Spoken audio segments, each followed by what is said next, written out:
The pub wasn't far away from where he lived, but he'd never been in there before. It was near the tennis club and called Center Court. Champagne and fine wines were all well and good, but he hadn't tasted a decent strong cider in ages. And he'd recently heard that this place made its own, so he decided to try it. He wasn't disappointed, so he tried their lunch menu too. A chopped-up baked potato smothered with chili con carne and topped with sour cream went down a treat. It was about time to leave, and he was wondering if the landlord had some way of getting his draft cider into bottles. It would be the icing on the cake if he could take some away with him. Then there was a noisy commotion from a group of lads across the bar.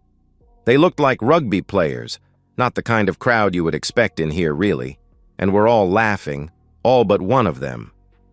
Of all the different ways of dying, he had often thought choking to death must be one of the worst. Not necessarily because of the pain, but more the circumstances where it might occur. Imagine being at your dinner table or in your favorite restaurant. Then suddenly you're dying amongst family and friends, and your last memory is of them all laughing at you. They're smiling and saying things like, "Must have gone down the wrong way," and they slap you on the back. Too late they realize how serious it was. Their laughing will become their last memory as well. By the time he got to their table, the choking guy was starting to turn blue, and the laughter was dying down. They parted and let him through. He was aware you could do the Heimlich maneuver with the victim sitting down, but this guy was huge. He hauled him to his feet and got him in a bear hug, pinning his arms against his sides. He pushed the thumb of one fist just above where he estimated the belly button to be. Grabbing that fist with his other hand, he thrust in and up as hard as he could. For a moment it looked like they were pretending to have intimacy. The victim was a very big man, and nothing came out till the third attempt. It was a large piece of burger bun. The aftermath became a bit embarrassing. He wasn't comfortable with being treated like a hero. The guys all thumped him on the back, continuing even after it began to hurt. Then they stood around looking sheepish, realizing they hadn't had a clue what to do. The big man's name was Sven, which somehow seemed appropriate for such a giant. Phone numbers were swapped, and there was an offer of more cider, politely declined as our hero was driving. He was also offered lifelong thanks, which he accepted with a smile. Sven was looking fine now, but his friends were persuaded to take him to the hospital for a checkup. It was doubtful he'd been done much damage, but he had been without oxygen for a while there. About a week later, Sven called his savior and they met for a drink, just the two of them. The hero didn't really want to go, but thought he might as well get it over and done with.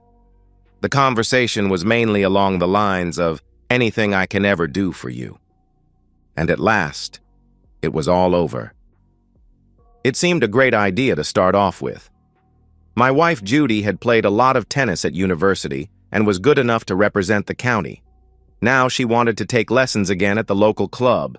There was always room for improvement, and I could see no reason why she shouldn't. I'm the boss of my own company, and it's doing very well, thank you, so she's never needed to work. And our son Neil is away at college now, so she has plenty of free time on her hands, and I paid for a month's lessons. It would do her good to get out of the house. I'll be going in every Tuesday morning, Colin. They have different entry levels and want to start me off in the intermediate category, but it shouldn't be long before I get to the top level and attract a better quality of coach. Go for it, I said. It'll keep you out of mischief. Now Neil has flown the coop, it would be good for her to develop other interests. I don't know how she could stand the endless round of coffee mornings and hang out with the ladies that lunch. That first Tuesday morning, Judy smelled the coffee brewing and came down to see me off to work. This was a good start. She usually lazed around in bed for far too long. She was wearing a baggy old t-shirt and equally baggy shorts. She looked down at herself. I'm not as fit as I should be, so I'll be sweating buckets for the first few lessons. It's not a fashion show. You look fine. Clearly she'd showered when I got home, but presumably hadn't expended enough energy at the club. That night our lovemaking was wild, well worth the price of a few tennis lessons. Near the end, the head of the bed began thumping against the wall. The noise made me smile, and we collapsed after our joint enjoyment. Judy whispered in my ear, "You need to move the bed farther into the room again. That noise almost puts me off." "Only almost." "I know," I said. "The damn thing keeps creeping back towards the wall. I can't imagine what makes it move so far. I'll see to it tomorrow." Wednesday morning, I fixed the noise problem. It was an old iron bed that once belonged to my granddad. I don't know why I was so attached to it, really. It was an ugly old thing. The culprit making the noise was a brass knob right in the center of the bedhead railing. There was an indentation in the plaster on the wall from all the thumping it had put up with. It was time to do something more permanent than keep pulling it out of harm's way. The knob unscrewed, but that just made it look stupid. Anyway, some other part of the bed would make contact if I left it off. Then I had a brainwave. In the kitchen, I found what I wanted. It was small enough to fit in my hand. There was an inch or so of yellow sponge with a green scourer part on one side. "What do you think, babe?" "What is it?" she asked. "It's one of those things for washing dishes. The rough part is against that brass ball, and the sponge part is squashed up against the wall. It's held in place with sticky tape. Problem solved." "You're an old skinflint. Why don't you just buy a new bed? Get us something more modern. It's not as if we can't afford one. You're rolling in money." "I got rich by not wasting my money.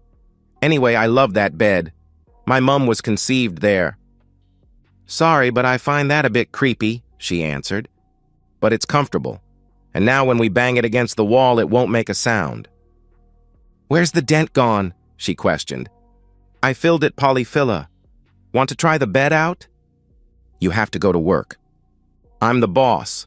I'm allowed to go in late." We fell onto the bed and made love in relative silence. The sponge worked.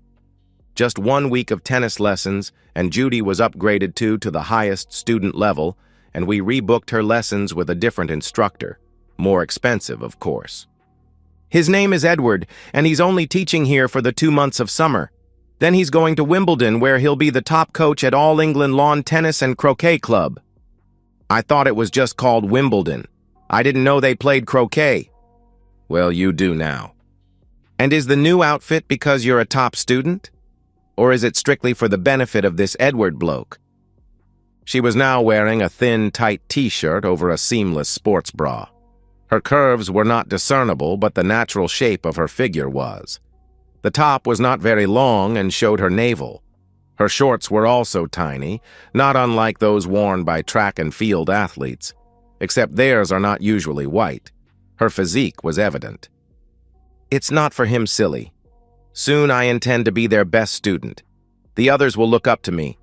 I'll be expected to turn out looking more professional than the others."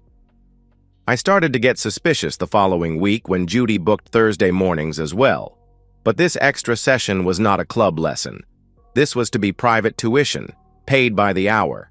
Apparently, Thursday was usually the new coach's day off, so he could charge what he liked. The fee was outrageous. He must be making nearly as much money as me. I decided I needed to get a look at this Edward character. Just out of curiosity, you understand. But free as I usually am at work, a problem cropped up on Thursday morning, and it really needed my input. The team and I took over 4 hours to sort it out, so I bought them all a late lunch. Watching Judy's Thursday lesson wouldn't happen now, and there was little point in trying to observe her next Tuesday, as that lesson was not a private one. Observing Edward would have to wait another week. Judy had told me she was booked with him from 9 till 10. No work issues this time, so I took the following Thursday morning off. I went to work as usual, but transferred to one of our company cars. Then I drove to the tennis club and waited outside where I could see the courts. Judy arrived at 8:45 and got out of her car wearing a baggy jogging outfit. She was carrying a large sports bag and went inside to get changed. There were several courts available, and she came back out to the one on my far left.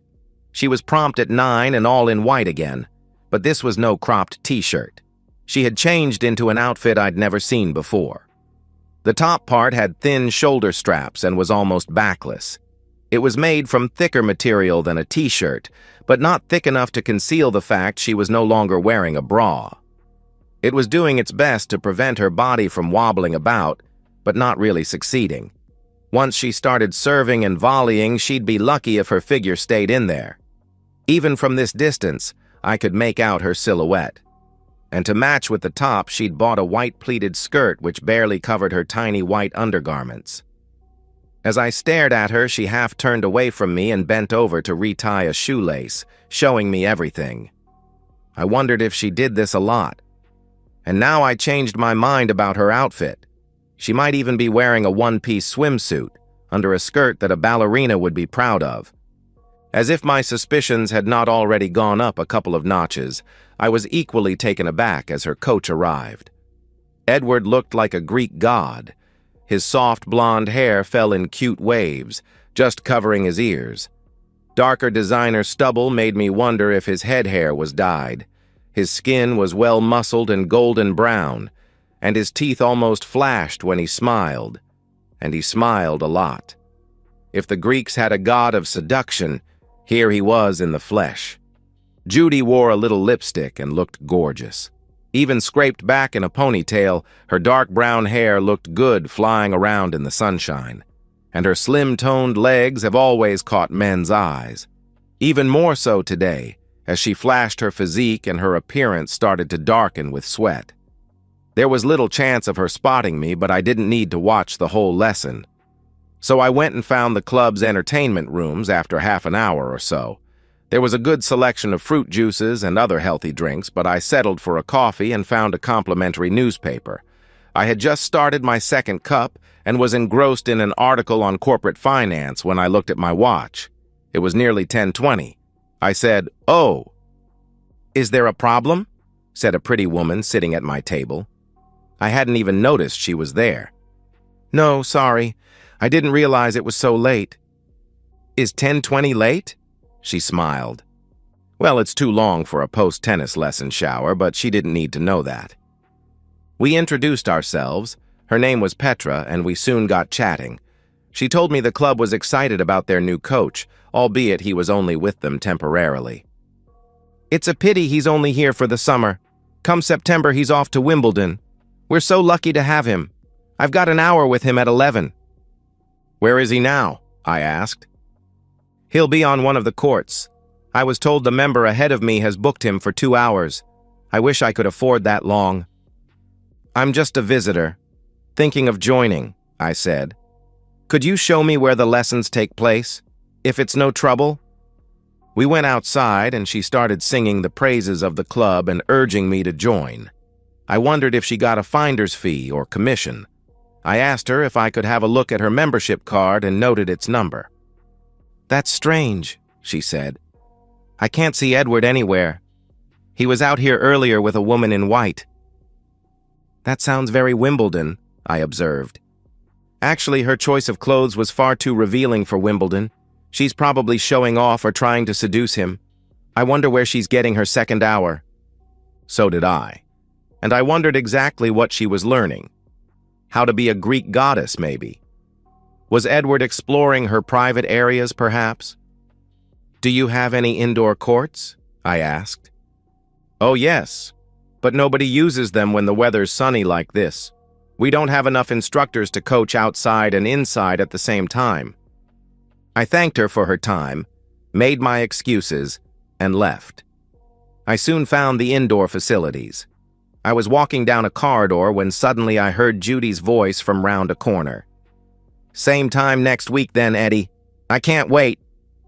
Before they came into view, I ducked into a toilet and immediately panicked when I found it was the ladies.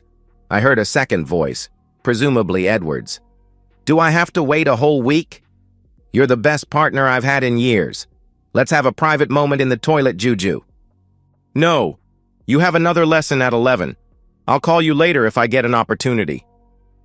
The door opened and I froze. Judy backed halfway in, kissing him. Their arms were wrapped around each other and her head was between Eddie and me. His eyes were closed, so neither of them spotted me. I retreated to the nearest stall and closed its door quietly. "I really need to show you how to improve your backhand. We must have a match soon. In a proper bed would be best, but I live so far away." "You're a naughty one, Eddie. You've made it very clear what you're after," she replied. "I'll see what I can do." A moment later, the main door banged shut as he left, and Judy entered the stall next to me. I heard a thump and saw her sports bag hit the floor. There was a foot gap beneath the partition. Next thing, she was relieving herself noisily. I crouched down and looked under, and was surprised to see her tennis shoes were still on, and she had bare legs. How could she possibly use the facilities with those tight little undergarments on? Had she undressed in the doorway after I'd hidden? I thought she'd been wearing them when she backed into the ladies, but perhaps Eddie Boy had kept them for his collection. I heard some thorough wiping, and her hand delved into the bag and removed a packet of wet wipes. She stood up and dropped the little white skirt on the floor. And then all became clear. I'd almost been right. The next item of clothing fell next to the skirt. It was effectively the same as a one-piece swimsuit. The difference was this item had fasteners in the middle. It was hanging open indecently and covered in fluids. Edward must have shared quite a lot. Judy opened her bag to its fullest extent and retrieved a pair of plain undergarments and her boring jogging clothes. While she unzipped the lower leg of her trousers and pulled them on, I saw something else in the bag, the tight t-shirt and revealing shorts. Perhaps they were in case I ever looked in there. She fished out a bra and put it and the shirt back on. Finally, she produced a small plastic bag and shoved her soiled tennis outfit in. Naturally, that bag was opaque and was pushed under her tennis rackets. On the way home, I considered my feelings. I didn't really have many. You don't succeed in business by getting all emotional when things go wrong. You work out how to put them right. You take the setbacks, learn what you can from them, and move on. As they say in the mafia movies, business is not the same as personal. I subscribe to that. But when it does become personal, it's serious. I was shocked that Judy was having an affair. Okay, I'm not entirely immune to emotions. I was really angry. A tennis coach, for goodness sake, was nearly as bad as the boss and his secretary. And I was stunned at how quickly she'd got this far with the guy. A couple of weeks and already he was being intimate with her, and they were using lovey-dovey nicknames. She must have taken one look at the golden beauty and thought, "That's a cute-looking guy. I'll be with him." Sure, this sort of thing probably happened to him all the time. But he wasn't going to betray me and go unpunished. And I imagined Judy's enthusiasm was partly because he wasn't going to be around for very long. Well, she wasn't going to be around much longer either. He might never be as wealthy as me, but he would gain a certain amount of fame. I preferred to stay out of the limelight, but maybe Judy was attracted to it. I was also extremely upset at how careless she'd been. She books a 2-hour lesson, takes the first hour out on the tennis courts where all and sundry can see them both, and then just disappears for the second hour. How many other female members are going to wonder where their heartthrob had got to? I was almost as furious at her for getting caught so easily as I was at her being with Eddie. How could she not get caught? She was going to suffer for treating me like an idiot. So was he. Enough. Emotions are there to be controlled. "Oh, you're home early," she said. "Did you have a good session?" I asked. She didn't bat an eyelid. "Great, thanks. He's the best tutor I've ever had." "Are you getting quicker, more accurate?" I asked. "Not especially, but I'm getting stronger, and every move I make is now improved." "Well done. By the way, I have to go up to Birmingham on Thursday. They're holding a big conference. I have to drive there, so I'll leave early. I should be back late Friday. If Thursday is his day off, the afternoon would be perfect for you. And if he lives a long way off, this house would do nicely." "Will it help your business?" she questioned. "Not particularly, but it'll be good for networking. A lot of top companies will be attending, and that's a lot of potential customers to woo, so I'll stay there overnight. You know how these affairs work." I deliberately used the word affair. No reaction. "It's not like a tennis session," I continued. "Nothing happens once the lesson is over. But in the business world, a lot happens when the conference closes. At one event, a major merger was agreed in the bar after the conference. They signed the contract over hotel breakfast. Anyway, I should be back early afternoon on Friday. It may be later if I have a few drinks the night before. You know, if I'm still over the limit for driving next day. That's fine. I'm sure I can find something to entertain me on Thursday night. I don't doubt it for a moment. Next day, I telephoned the club from work, quoting Petra's membership number, to inquire about booking Edward for a private lesson on Thursday. They were sorry, but he was fully booked all morning and wasn't working at all in the afternoon. They probably weren't sure what he'd be doing, but I was. There was an ironclad prenup in place that would leave Judy out in the cold. It had been designed to protect my then-growing business, and that same business owned our house, my house, and its contents, and our cars. So divorce, which was a certainty now, held no fears for me financially. Neither was there any real need for any more proof. I wasn't particularly interested in catching them at it or getting photographs. What I wanted most was to embarrass and scare her, and to hurt him. I was somewhat surprised that Judy had taken such a blatant risk when she had so much to lose. She had a good lifestyle with me, enjoying a nice house and a Porsche Cayman GTS. Okay, she could keep the car, but could she really recreate the rest of the good things with a mere tennis coach? I supposed he would earn a lot in London, but he was only a glorified teacher, not a famous player. Perhaps he came from a wealthy family. Just for a laugh, I looked up the word juju. Perhaps Judy would go blonde. That Thursday, I made out I was leaving for Birmingham but drove to work. I put in a couple of hours, swapped cars again, and came back home, parking on the next street. She'd be free after 11. 12, he took one more class. I went into the house and made a few simple preparations and noticed her laptop was open. I idly checked on her recent browsing history. There was nothing about Edward or even tennis. But one search was interesting. Best places to live in London. Yeah, good luck with that. Judy lay on the bed, watching him undress. It was the most beautiful body she'd ever seen, and he said he loved her. His golden skin was covered with tiny blonde hairs, which made him seem to shimmer. His underwear was the last to come off, and she noticed there were no tan lines. He must be sunbathing in private somewhere, or using a sunbed.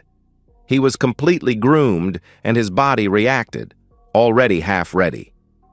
As the moment continued, they grew closer, and Judy could feel the intensity of their connection. "What the heck was that?" said Edward, withdrawing and looking around. A tennis ball bounced from under the bed towards the window. There was something very sinister about it moving with no human intervention. "Goodness!" shouted Judy, pushing him off and sitting up. "It must be Colin. He knows. Get out of here, quick!" She swung her legs off the bed while Edward scrambled upright in a state of panic, and the brass knob on the bed head gave a sad little knock against the wall. "Finished at Love All?" I said, leaning against the door jamb. "Colin!" she exclaimed. "Who the heck?" Edward added. I pointed a gun at his face. "Stand up!" Much of his golden skin was turning white. "Stop covering yourself and put your hands behind your head. Do it now." I pointed the gun lower. I followed him downstairs and allowed him to lower his hands to open the front door where I nudged him outside. I'd already locked every other means of entry and exit. Judy had sensibly stayed in the bedroom. I slammed the door and went back up, slipping into Neil's old bedroom for a moment, and then returned to mine. She was sitting on the bed, still completely undressed. I had to admire her composure. "That wasn't a real gun," she said. "You're right. I just put it back in Neil's old toy box. Loverboy was fooled, though. Maybe he had other things on his mind. I notice you didn't tell him. I've never seen you look that angry. I thought it best to keep quiet. You scared me." "Good move. Tell me something. Were you blackmailed?" I questioned. "No, but I would like to explain." "Will explaining make you feel better?" I asked. "Yes," she replied. "Well, I have no motivation to make you feel better. Knowing your reasons will only upset me even more. It's divorce time, Judy. You're out on your ear. Look on the bright side. I'll let you get dressed first." I looked out the bedroom window. A police car had just pulled up and 2 officers were talking to an undressed man. He was holding a plastic bag in front of himself, probably borrowed from a nearby builder's skip. One officer pointed to our house, and Edward shook his head and ducked into the car. They drove off. "You may not be keen on a divorce, you'll lose everything. Interesting you should be online looking for a place to live in London, though. Let me guess. You'd prefer the Wimbledon area if Edie can afford it." "It was just curiosity." "I still love you," she replied. "That's an interesting use of the word love. Were you ever unfaithful to him? Did you ever be with anyone else during your so far brief relationship? The man next door? The barman at the club?" "No, of course I didn't," she replied. "So you were faithful to him, but not to me. That's your definition of love, is it?" I always thought she'd jumped into this affair far too quickly, but she was still full of surprises. Right there and then, Judy jumped straight out of our marriage. She leaped to her feet. "Okay, you win. I love him more. He's beautiful. File for divorce. You'll get everything you want. But I'll get what I deserve. A man who's going to end up richer than you and famous, and he has more to offer." I finally lost it and shouted, "He'll need a lot to offer. You've got some big needs to fill."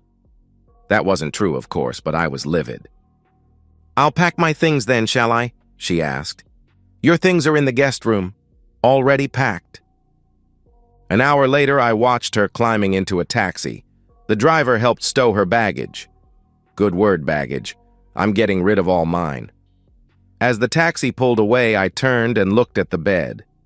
I love that bed, but perhaps I need a new mattress now, and a new carpet. The house seemed quiet without her, which was fine by him. She took the rest of her stuff and his clothes. He spent a week rearranging things. Soon the house looked as if no woman had ever lived there. Next month's newspaper had an interesting story splashed across page 3. It was reported that the new coach at the Wimbledon Lawn Tennis Club would not be taking up his post after all. It seemed there had been an unfortunate incident in a nearby car park. He'd been pushed up against a Porsche and had the door slammed on his right arm. It had been broken in 3 places, and doctors said he would never play again. It sounded a lot worse than tennis elbow to me. While he had been trapped, the assailant had scratched something on his other arm. It looked like JoJo. The police were investigating. His phone beeped with a message. "I completed your project on time. Game, set, and match." "Thanks, Sven." And so, we've reached the end of today's story. Was it what you expected, or did it take a twist you didn't see coming? I'm curious to hear your thoughts. Share them in the comments below, and let's get a conversation going. If this story kept you hooked, make sure to hit that like button. And if you're new here or just haven't subscribed yet, now's the perfect time to join our community. I bring you fresh, captivating stories every day, so click that subscribe button and turn on notifications so you never miss out. Thanks for watching, and I'll see you in the next one.